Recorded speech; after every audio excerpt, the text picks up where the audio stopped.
Welcome. You're on The Fringe Show. I'm your host, Tatiana Zalan, and I go live every Friday at 2 p.m. Dubai time. The Fringe is about our future: art, technology, science, society, economy. I help you to navigate the rapidly changing world and so that you can take advantage of the opportunities in this uncertain future. In my presentations, in my shows, I very often talk about Web3, metaverse, I talk about art. And today the focus is on art and really how fine art becomes intertwined with AI tools, with AI software that we have now.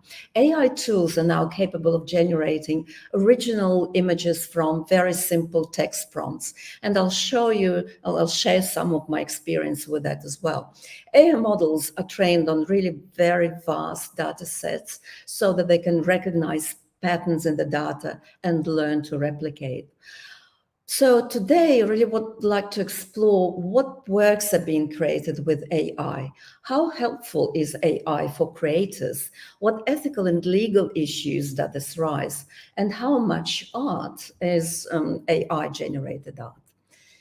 Before we go any further, as usual, all the views that are expressed here are my own. They do not represent the official views of the organizations and employers I'm associated with.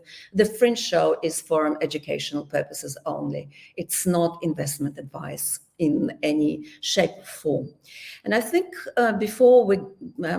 as we go along, I want to show you a couple of slides. Let me maybe start with this. Let me see. Okay, so what are we seeing here? Well, it's actually my own creation. I wasn't, and I just tried that yesterday. It took me maybe an hour to understand the basics, almost like a theory behind how it works, and then I tried my hand at creating a few images. It literally takes a few minutes to create an image.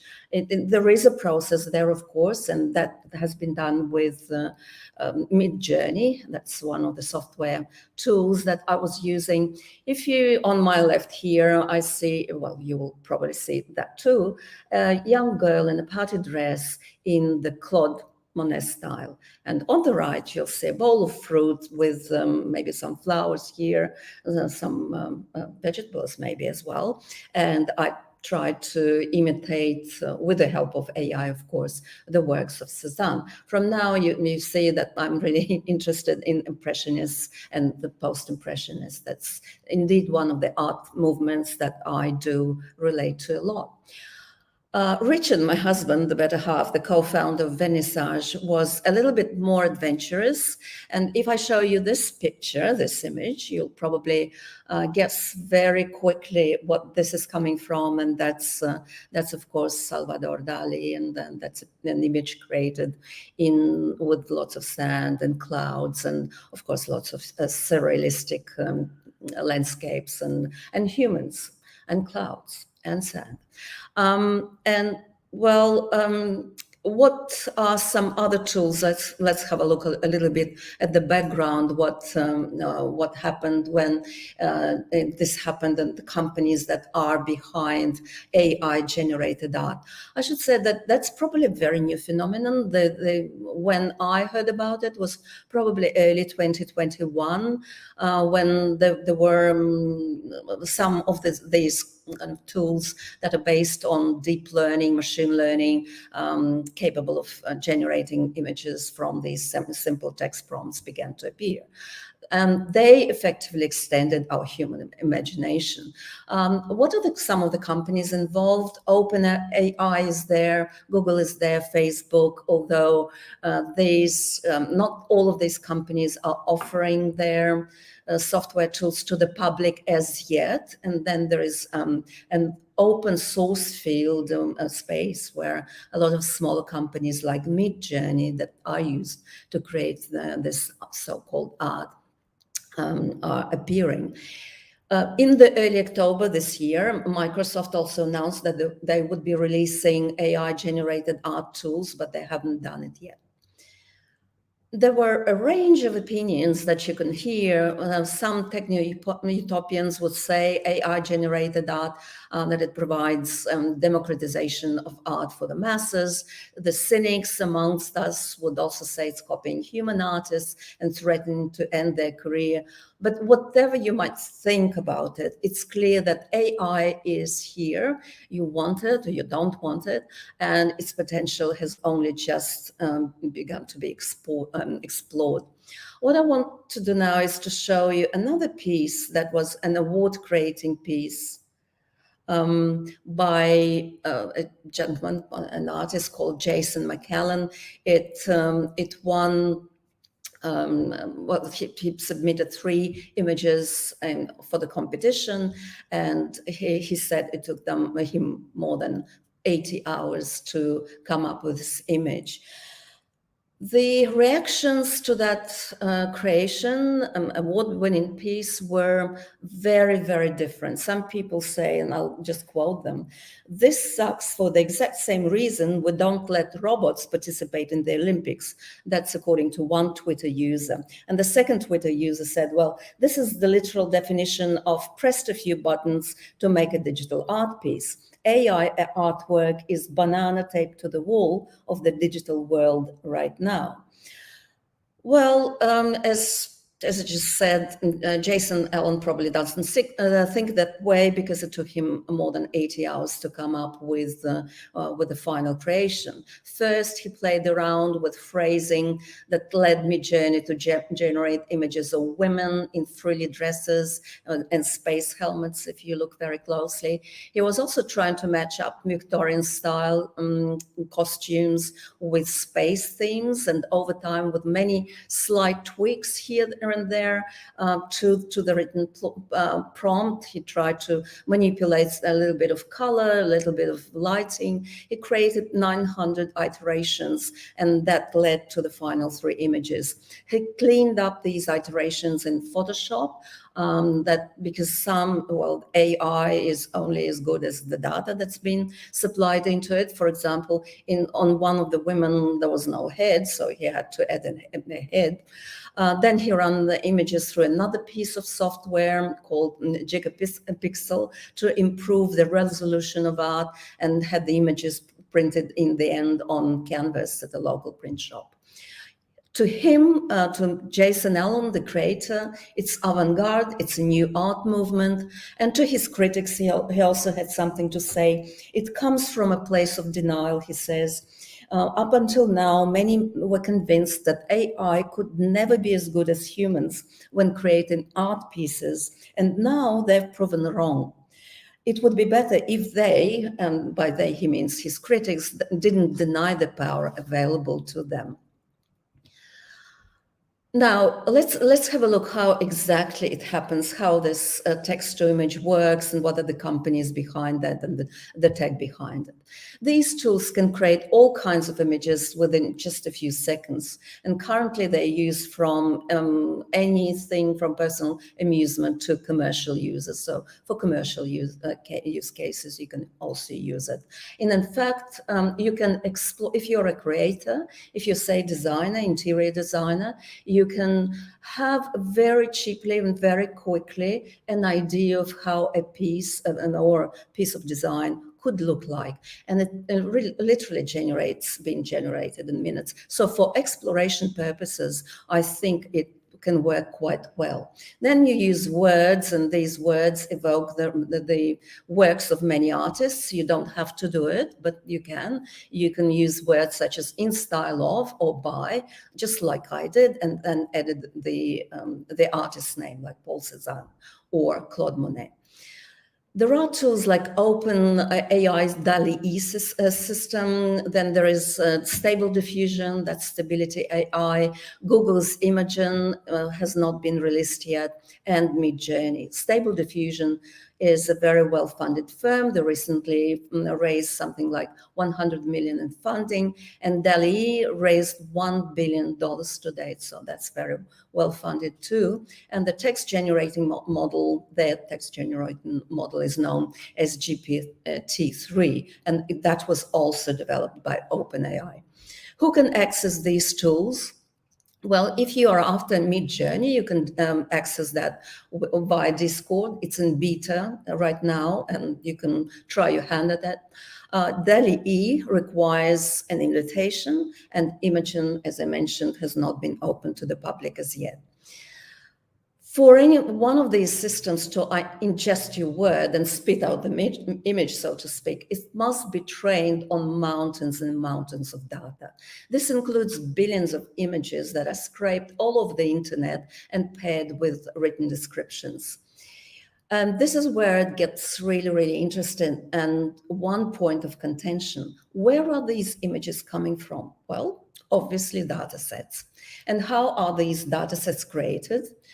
Well, some services, including OpenAI's DALI system, they don't disclose the datasets behind their systems.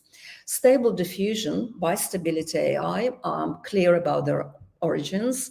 Stable Diffusion is trained on a vast data set that it mines for patterns and learns to replicate. The core of the training data for that is a huge data set, 5.8 billion pairs of images and text tags. And they are known, this database in particular is known as Leon 5B, and all of that has been scraped from the public web. Lion B, by the way, is not maintained by Stability AI. It's a non-for-profit organization which is based in Germany. The key difference between Stable Diffusion and other AI generators is that Stable Diffusion is an open source and unfiltered image generation, and that's free to use for anyone who has a decent computer and just a little bit of technical know-how. You don't need much. The model was only released publicly in August 2022, but already its influence has spread very quietly and rapidly. It has been embraced by the AI art community and decried by many traditional artists.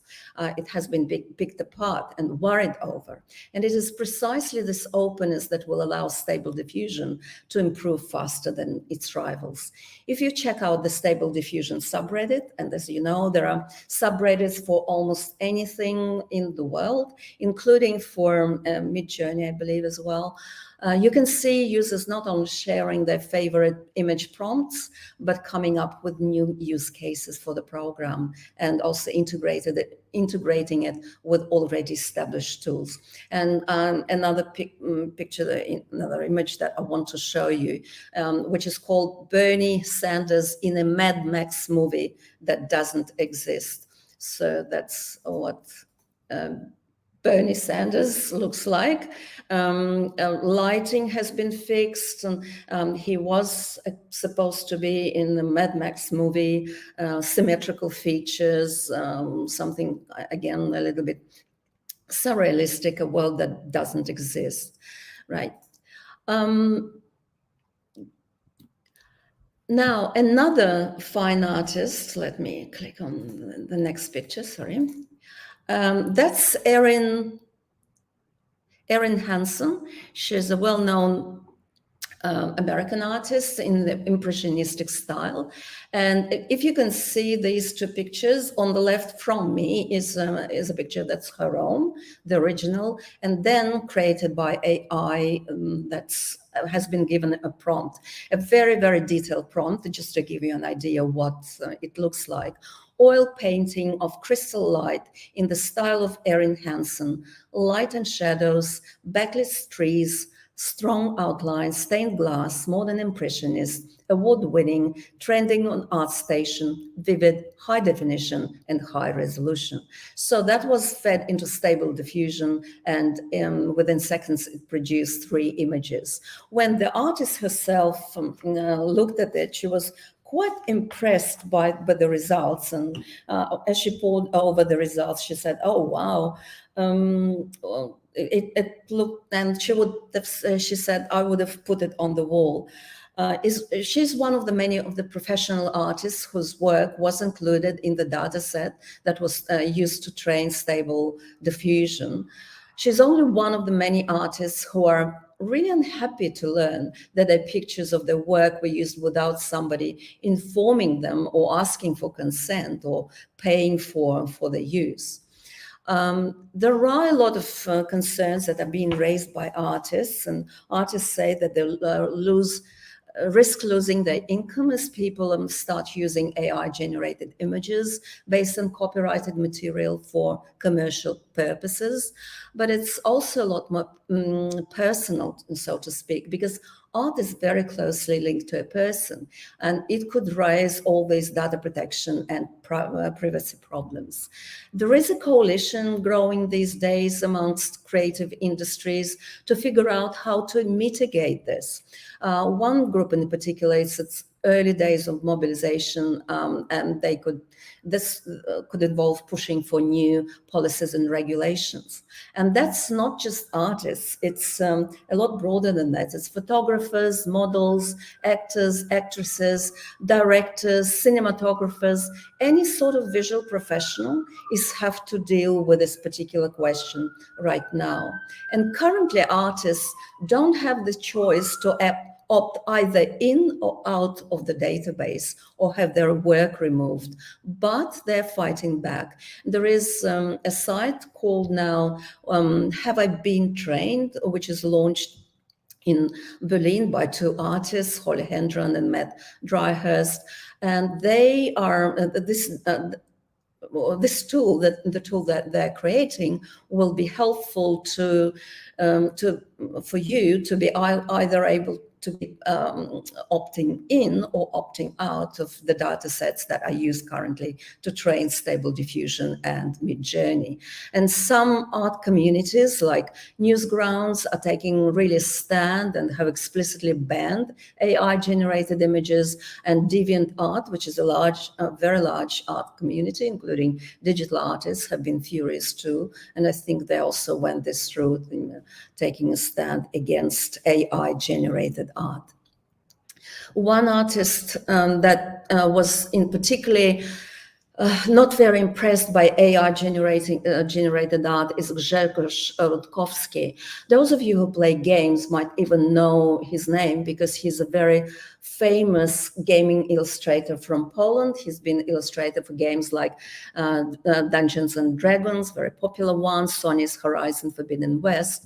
And he was told by his fans that his pieces were included into the database and helped to create new images generated by Stable Diffusion. And lo and behold, it was true. Actually, his work is a lot more popular even than Michelangelo, Pablo Picasso, and Leonardo da Vinci. You can track how many instances or how many images there are in this particular database. Rutkowski's name also features as a prompt for thousands of times in the Discord of another text-to-image generator, which is Midjourney. And he's very much concerned. On the one hand, he understands that AI is affecting lots of fields, and it's affecting science, technology, and healthcare, and it's unstoppable and inevitable. But and as he says, we will learn to adapt to the world. But right now, as much as we can, we should treat artists and different people with respect. And he believes that AI-generated art could be a future threat to his online portfolio. And for this reason, Rutkowski and many other artists are pushing for regulation to protect the data, the type of data that AI-generated art can access. Artists like Rutkowski, who can show strong similarity with their artwork and ones generated by AI systems, have a strong claim for copyright infringement, according to many lawyers. I think I'll come back to you guys. What are some of the solutions that we could see for AI-generated art and artists? And I think this is the part where it gets really important for both collectors and those of you who create AI art. How is this treated? What are the issues? What is the solution for artists? Firstly, for artists, the solution is consensual data collection. And there are tools, as I mentioned already, have been trained that are coming up, and that will be offering a way for people to opt in or out of the data sets for training. And hopefully the regulators will be okay with this, and they will follow up on that particular proposal.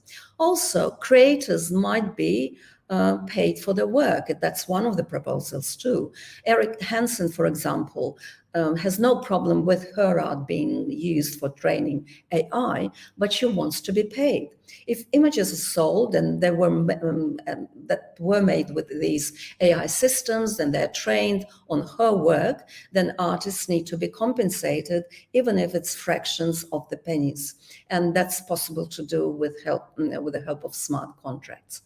And now we are coming to some of the thorny issues with AI, and one of them, copyright and IP violation.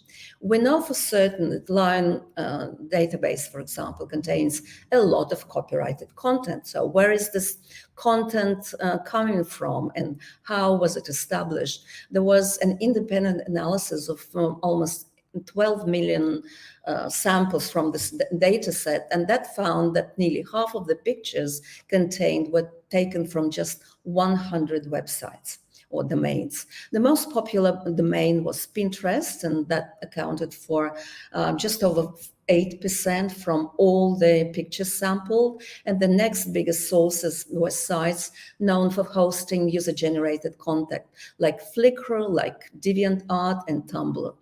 And there were also stock photo sites like Jet Images and Shutterstock. As you know, they are very much copyrighted. In other words, sources that contain copyright content, whether from independent artists or professional photographers, they were included in the database. Well, what do senior management of Stability AI think about that? Well, their stance is neutrality. Stable Diffusion founder, in particular, his name is Mostad, says that scraping public material from the web, even though it's copyrighted content, is legal both in the US and UK, though this doesn't mean legal objections won't be happening in the future. AI-generated art also poses a lot of tricky legal questions. In the UK, where Stability AI is based, scraping images from the internet without the artist's consent to train an AI tool could be a copyright infringement. That's according to lawyers. Copyrighted work can be used to train the AI systems under the so-called fair use, but only for non-commercial purposes. With Stable Diffusion, well, Stable Diffusion is free to use, but they also sell premium access to the model through their different platform, and that could be copyright infringement. I'm not saying it will be, but it could be.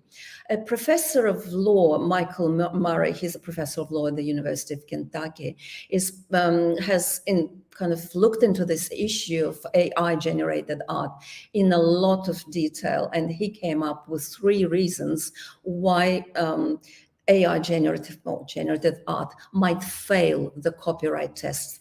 And that's firstly, I'm not again saying it will, but it might.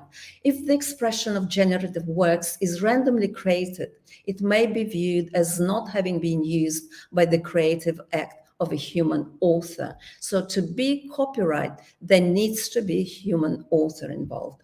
The expression of generative art might be designed and created by a human, even if machines and algorithms do the actual rendering of the expression. So again, must be decided by a human. Generative art produced by AI may be viewed as having no human author because the AI, not a person, conceived of and created the expression. The farther generative art moves away from human conception and creation, the less likely the work will be held to be copyrightable. Also, another interesting little thing that Professor Murray doesn't talk about, but text commands, the way AI images are created, they're not considered copyright. So think very carefully if you decide either to produce AI-generated art or be a collector of such art. Another issue is really unfiltered content.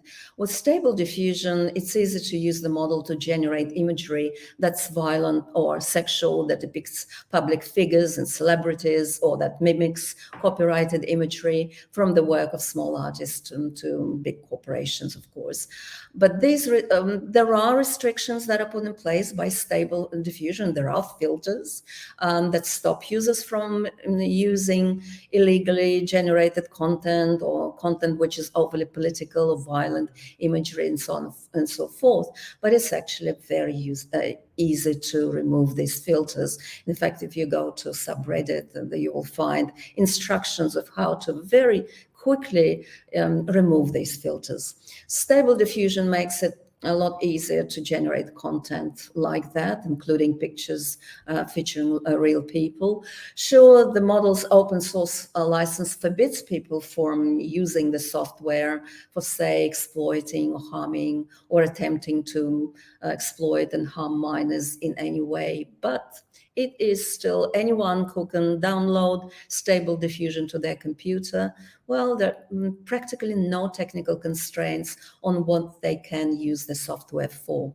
Again, if you ask senior management, well, they think it's ultimately the people's responsibility as to whether they're using the software in ethical, moral, and legal ways, how they operate the technology. And they don't believe that this issue is really a huge one.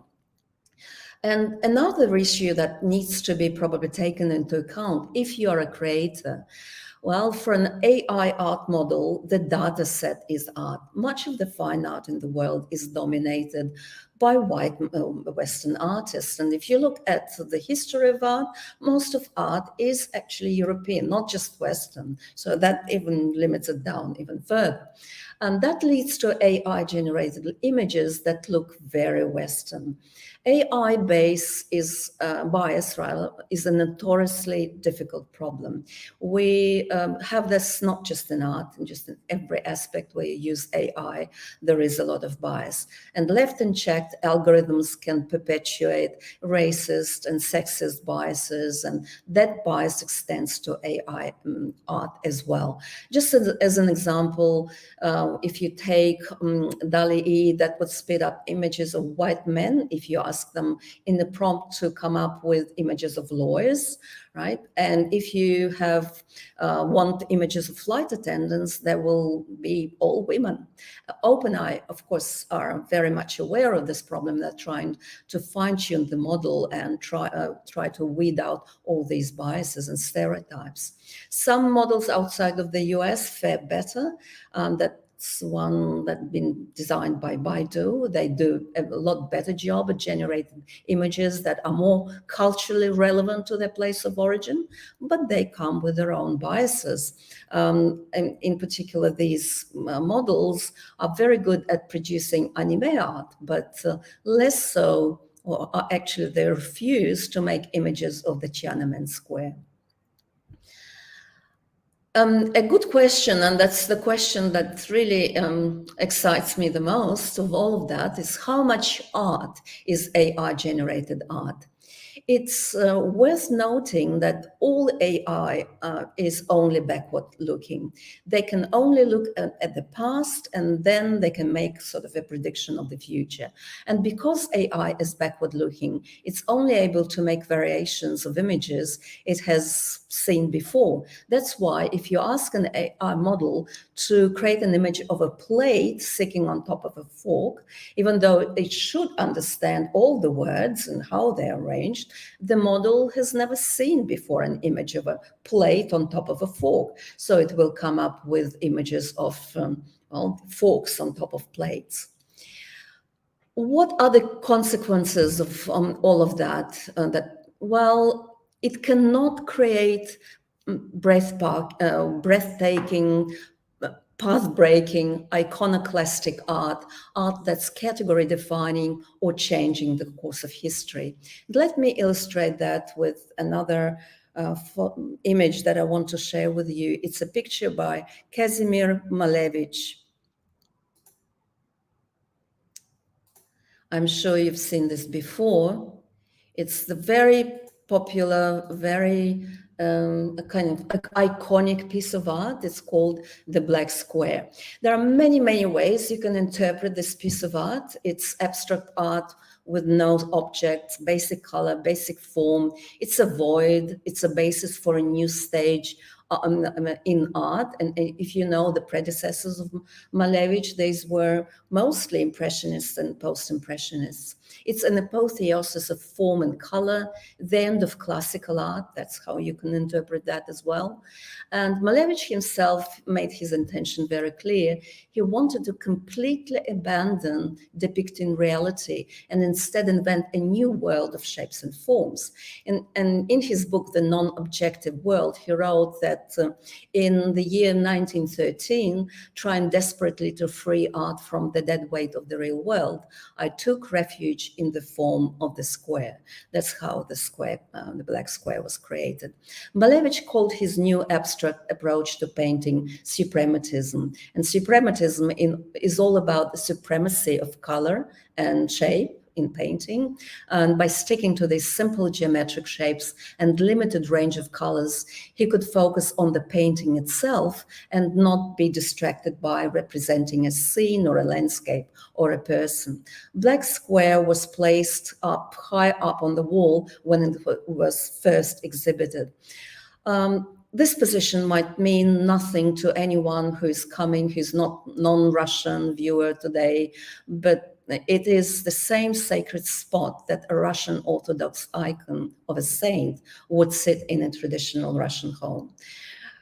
So everything is symbolic. The picture is symbolic. The square is symbolic, and the place, the way it was positioned in its first exhibition was symbolic too.